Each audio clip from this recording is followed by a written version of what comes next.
okwogera ne Katonda buli ku makya y'ensula ennamu ekulukutira mu bulamu bwaffe ne tufuna amaanyi agatuyamba okuyita mu lunaku lwonna. Funa amaanyi nga tonnafuluma nnyumba yo. Abaagalwa abantu ba Katonda abakedde okuteekako ensulo y'enkya mbaanirizaako Mukama waffe. Mukama waffe yeebazibwe kubanga ne leero tatulekeredde era ayagadde tusisinkane tubeeko bye tuyiga ekigambo kye. Mukama nga ayagadde okwogera naffe kyekisingako obulungi. Tetulina mukwano mulala mu nsi muno asinga Katonda waffe. Ye yatutonda ate nga tumanyi tulina omulabe. Omulabe oyo atatuweeza buli lunaku atutambulirako. Kati neewuunya omuntu gy'embavu n'agamba nze mu nsi nja kuyitamu bw'omu. Lumu nali nnyumyako ne mama wange n'aŋŋamba naye mwana wange abantu abatamanyi Katonda mu nsi muno bayitamu batya? Nange nno nayongera okifumiintiriza. Naye ensi eno nga nzibu, weetengerera otya ddala n'otambula ng'owulira oliwo ku bubwo. Naye Mukama waffe yeebazibwe kubanga olwaleero ffenna tulabye nga kya nsonga okusooka okutega ku nsulo ey'obulamu tusobole okutandika olunaku nga tutambula ne Katonda waffe. Nkwaniriza nze Lydia Mugalu okuva eri mu kanisa ey'Ekanyanya. Nsanyuse nnyo okuba naawe mu kyokuyiga kyaffe Mukama kyagala otuyigiriza olunaku olwaleero. Era nsaba nga bulijjo tuggyeyo ebitabo byaffe, bayibuli zaffe tubeere nazo mu ngalo, morning devotion oba akasimu kabeera nako. Atakalina n'atabimanyi nako bye tuliko ng'obiguddeko. Nkwegayiridde beerawo waliwo ensonga lwaki obadde otambuza akalimi ne kagwa wano. Sooka okalekewo. Waliwo ensonga lwaki Mukama ayagala okunyumyako naawe. Tutandike olunaku n'ebigambo eby'ettendo. Nkakasa nti Mukama asiimye. Kale katombeke tusabe. Katonda waffe tweyanzizza olw'ebyokuyiga by'oza otuyisaamu ne leero ng'okyayogera naffe. Tukusaba otuyigirize bwa Yesu Kristo omulokozi waffe. Amiina. Tuli mu kigambo kya Katonda Bayibuli. Tutunuulira ekkanisa omusanvu n'obubonero obusanvu obugombe obufuuyibwa. Tuli mu kitabo kiri eri oyo abadde tagoberera. Tuli mu kitabo kiri ekyakubikkulirwa.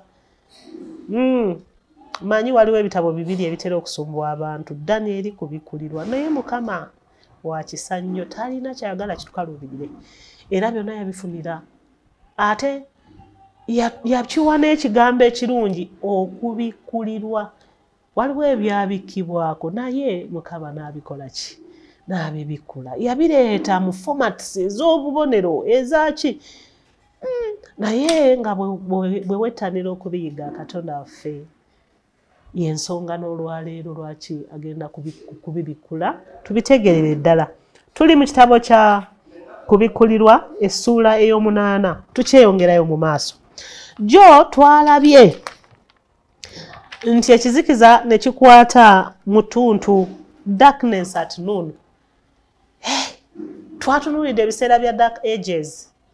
Ne tulaba nti byaliwo ekiseera Paapa mu mwaka ogwo gwe baatuwadde 1199 nti Paapa lwe yasalawo n'agamba nti kati teri kusoma Bayibuli. Ensi yonna n'ekiwulira era n'ekikola. Abaagaana okukikola nga bwe kyalangibwa ne battibwa. Okuyigayizibwa okunene ne kubaawo. Tukimanyi bulungi nti ekigambo kya Katonda litabaaza gwe musana. Buli lw'okivuunikira ekizikiza ne kijja. Ge makulu nno agaabadde mu nsonga eyo. Nti abantu nga bagaaniddwa okusoma Bayibuli, enzikiza n'eryoka ejja ng'olwo babasomera busomezi. Kye bakugamba ky'okola ki? Ky'otambula nakyo. Kubanga gwe tolina reference. Naye era twalabye nti wali kwekwasa. Teri muntu ku mulembe guno ayinza kugamba mbu bansomera busomezi baŋŋamba nga Bayibuli ogiyina otambula nayo ne ku ssimu buli lunaku oli kuseereza. Tetugaana Bayibuli eno nayo waliwo n'ennyiriri ezimu ze bagenze bajjamu. Naye Katonda mwesigwa tagwangako. talemererwangako. Katonda muwanguzi era tujja kuzuula amazima ge era tujja gatambuliramu ate tujja kulokolebwa. Mukama waffe yeebazibwe. Kale bikula jo twalabye ekyo ekizikiza ekyakwata. Leero tulaba the triple threat. Yagambye nti okutiisatiisa okw'emirundi esatu. Tugenda kulaba ani atiisatiisa, kutiisatiisa ki? Omanye ebigambo bino ebiri mu kubikkulirwa bitiisatiisa. Bw'obisoma ng'olina entiisa otya, naye bw'obisoma ng'olina okwagala kwa Katonda, Mukama akubikkulira ebintu n'obitegeera. Mbiyinza okutiisa naye olw'okuba nti tuwunzikira mu kuwangula bitutegeeza butegeeza kubeera bulindaala. To keep sober. Tuleme okulindibwa naye nga tutambula ddala tukola okusalawo okutuufu okutaliimu mbeera ddala.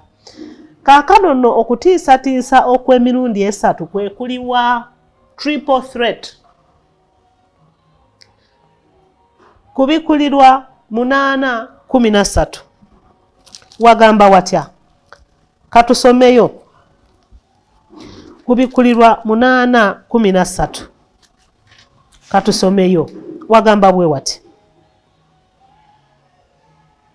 Nendaba nempulira empungu emu ng'ebuuka wakati w'eggulu ng'eyogera n'eddoboozi eddene nti zibasanze abatuula ku nsi. Zibasanze wa mirundi emeka? Esatu. Awo we wali okutiisatiisa kwaffe ke twogerako. Zibasanze. Omuntu bw'akugamba nti zibasanze tugenda kubiraba ebigambo bino.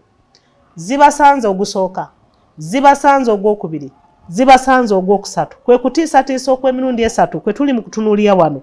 Ti nendaba nempulira empungu emu ng'ebuuka wakati w'eggulu ng'eyogera n'eddoboozi ddene. Tuli ku malayika anti tuli mu bubonero mwe tutambulira. Towulira ate n'olowooza nti ebinyonyi bye byokola ki? Bye byogera. Emu ng'ebuuka wakati w'eggulu ng'eyogera n'eddoboozi ddene nti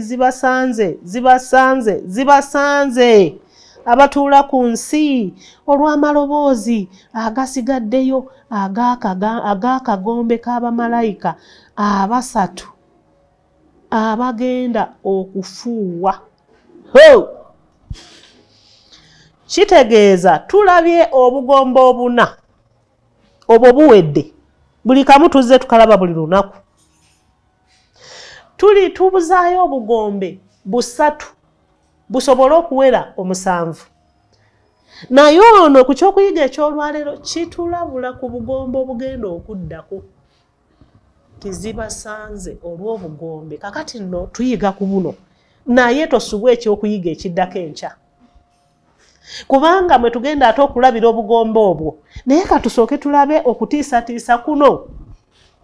Onaze okutulabulako leero tujjawo ki? Mukama waffe yeebazibwe. Ebigambo bino nange kennyini abibuulira sirina magezi gaabyo. N'akatono. Kisa kya Mukama mwoyo we yakola ki? Yakola. Era tweyanziza kubanga kati ndi mu kubyogera nga nange byogera nange. Naye agamba wano omunnyonnyozi atugamba mu ndagaano enkadde emisango emikambwe girangirirwa na kigambo kino zibasanze.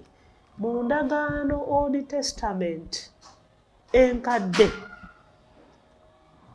mbu emisango emikambwe bwe gyalinga gijja ku baana ba Isirayiri ku bantu ng'ekigambo zibasanze kyekikulembera. Kitegeeza obugombe obugenda okuddako bulina bye butugamba. Zibasanze asooka, zibasanze owokubiri, zibasanze owokusatu. Buli kintu lwekiddiŋŋana kiba kyongera obuzito, okumiima, okukaluba. Tosubwa ebiddako. Naye n'ekyaleero katulabe gye kiwunzikira. Wano katulabe zibasanze gwe tusanga mu Bayibuli tujulizeeyoko. Zisanze omubi anaabanga bubi. kubanga anaaweebwanga empeera y'engalo ze. Isaaya 3:11 bw'atyo bw'akola ki? Bw'agamba nti zisanze omubi anaabanga bubi kubanga anaaweebwanga empeera y'engalo ze. Empeera y'engalo zo banaye Katonda waffe tamala gabonereza. Wulira omuntu yenna gwe bagamba nti eyo empeera oba ogikoleredde kitegeeza nti ebibonerezo byonna Katonda byagenda okutuwa tuba tubyagadde. Waliwo omubuulizi omu atera okugamba nti abagenda okugenda mu ggulu bajja kuba bamativu, bo naye n'abagenda ogenda mu muliro bw'ate bajja kuba bamativu nnyo. Lwaki? Kubanga ekyali kibatwala mu bulamu obw'okwesiima baakimanya, naye ne basalawo bagende nakiri. Empeera ekintu okikolerera. Can you imagine working for death? Ooh, what a pain. May God have mercy. Omuntu n'obeera wano ng'okolerera kufa bulumi. Can you imagine putting all your efforts and energy n'oweteekayo n'ogamba nze nkolera naye ng'okolerera kuzikirira? Mukama Katonda ddala zisanze ensi. Naye tusaasire tuleme okuzikirira n'ensi. Katulabe zibasanze omulala bw'agamba. Zibasanze abo abayita ekibi ekirungi n'ekirungi ekibi. Isaaya 5:2. Bw'eriyo omuntu n'alaba ekirungi n'akiyita ekibi, n'alaba ekibi bulanka this is bad. Ebimu bibeerawo n'ekigambo don't. Do not. Do not steal. Do not commit adultery. Do not have other gods. Do not worship idols. Do not. Omuntu n'agamba nedda. Ono byalabanga ebibi nze mbirabanga mata makula nze bye naakolanga. Bayibuli n'egamba zibasanze abayita ekibi ekirungi, bw'ate ekirungi ne bakiyita ekibi, ne balabira ddala ekkubo eggolokofu ne bakwata awakyamirwa wabi. Kibi nnyo zitusanze bwe tuba nga tukola bwe tutyo. Mukama nsaasire ne mekubeera bwekyo. Mukama nsaba onsaasire nga nze Lydia. Waliwo zibasanze omulala nti zibasanze tuli mu Koseya 7:13. Zibasanze kubanga bawabye okunvaako okuzikirira kubatuukeko kubanga bansobezza. Oh Jesus Christ. Ekkubo eddambulukufu Mukama n'alituteerawo. Okuwaba kitegeeza kuva mu kkubo. N'akulaga nangeri ki gy'olitambuliramu n'owaba n'ovaako. Waakiri ogwe mu kiwonko.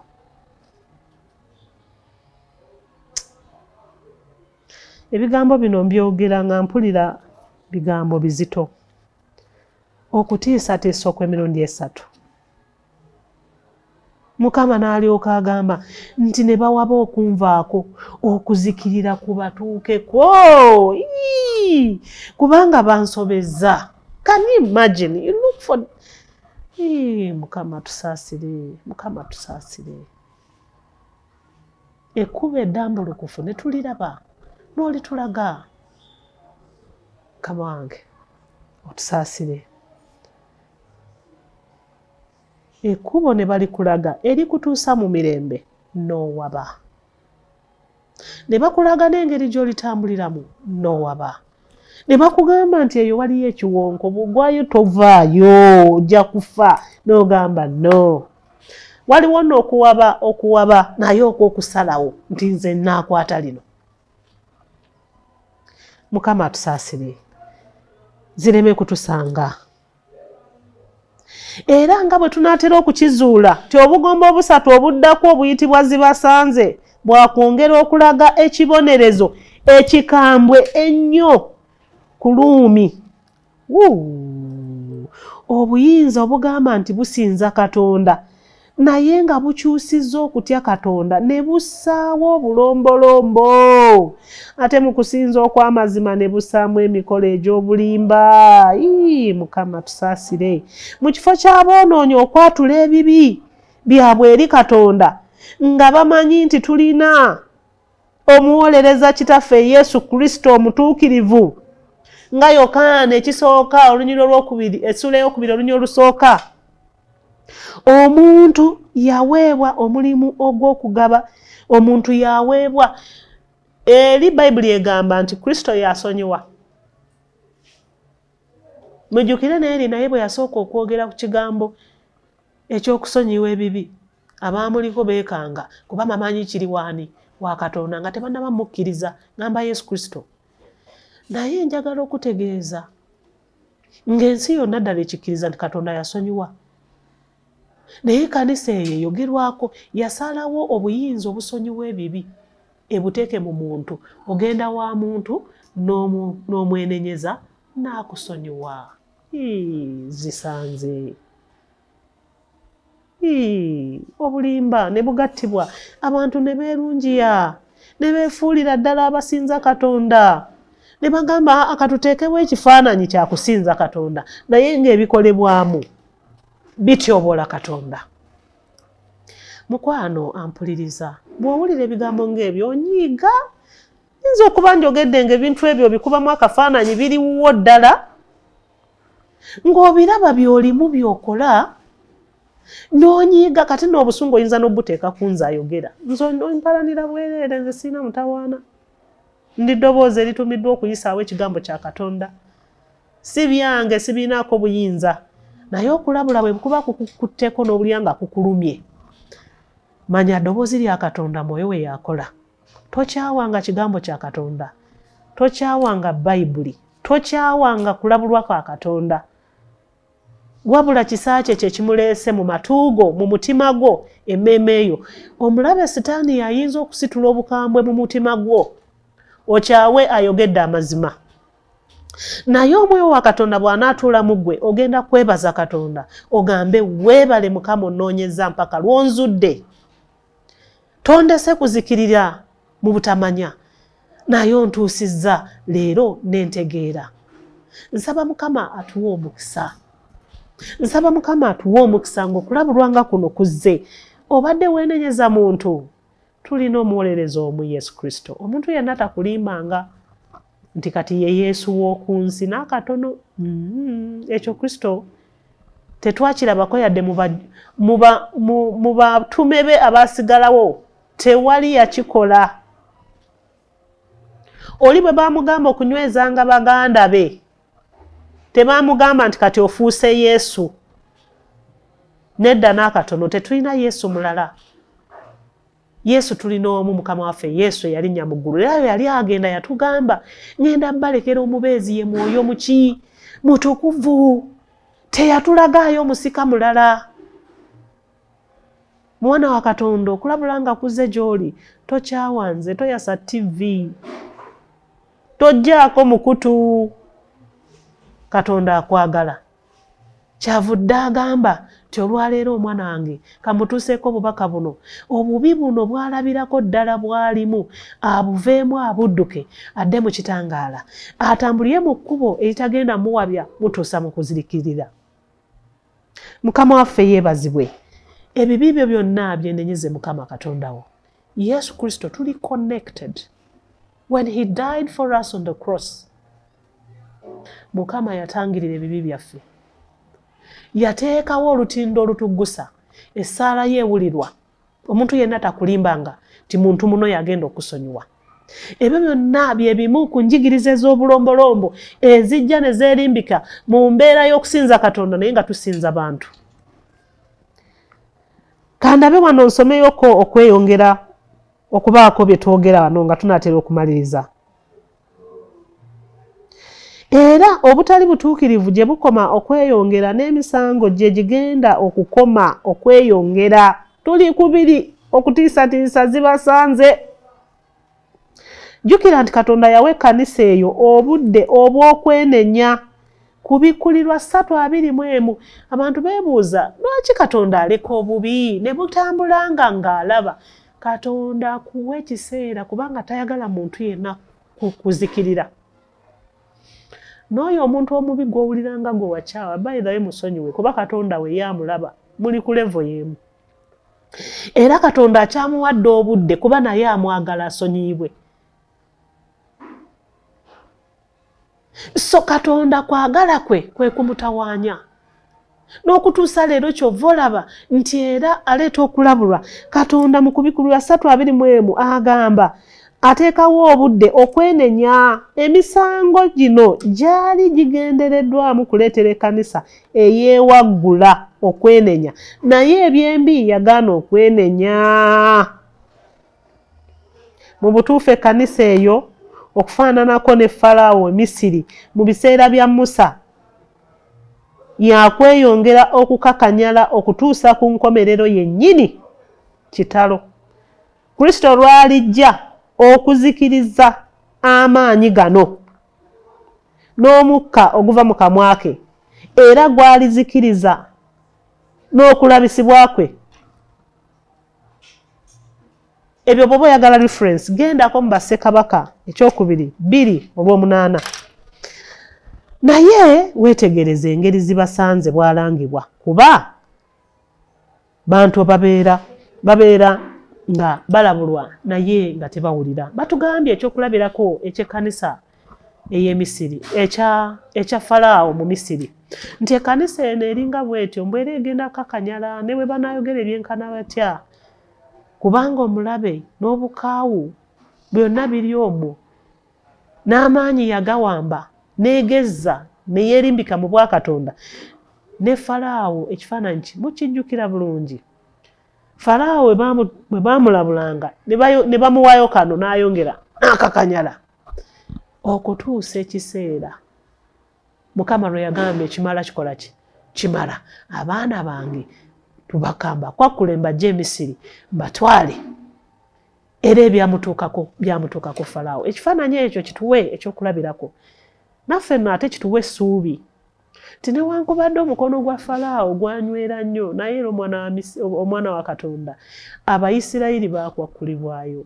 Bannaye tujja kutuuka, tujja kgenda e Kanani, tujja kgenda. Newankubadde ng'olugendo nalwo luzibu naye abanywerera ku Mukama waffe tujja kutuuka.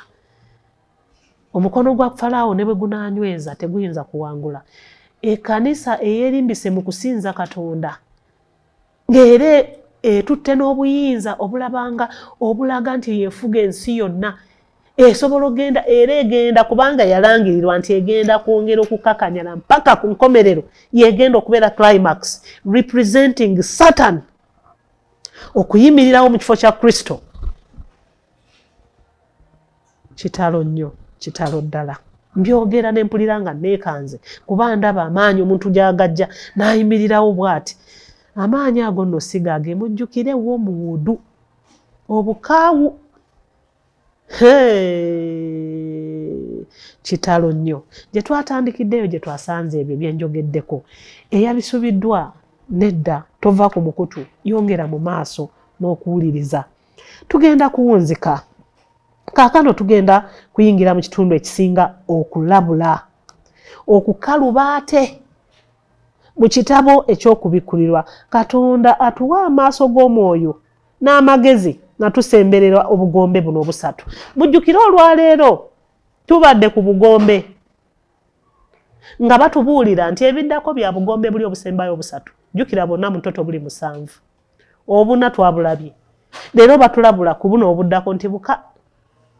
Naye leero tulabye biki ne tulingizaayokko nti Katonda bwe yagamba akagomba akasooka kagamba woowe zibasanze. Zisanze yalinga alanga kikyamu. Abayita ebirungi ebibi ne bayita ebibi ebirungi.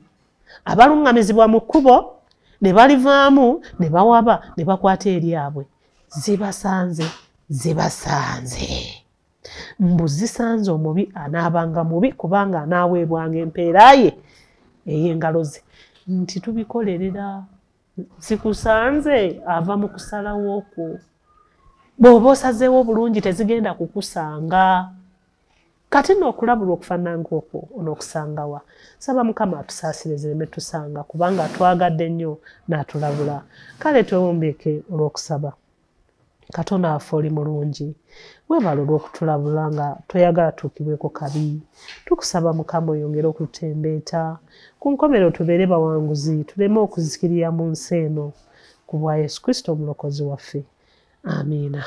Okwogera ne Katonda buli ku makya y'ensula ennamu ekulukutira mu bulamu bwaffe ne tufuna amaanyi agatuyamba okuyita mu lunaku lwonna. Funa amaanyi nga tonnafuluma nnyumba yo.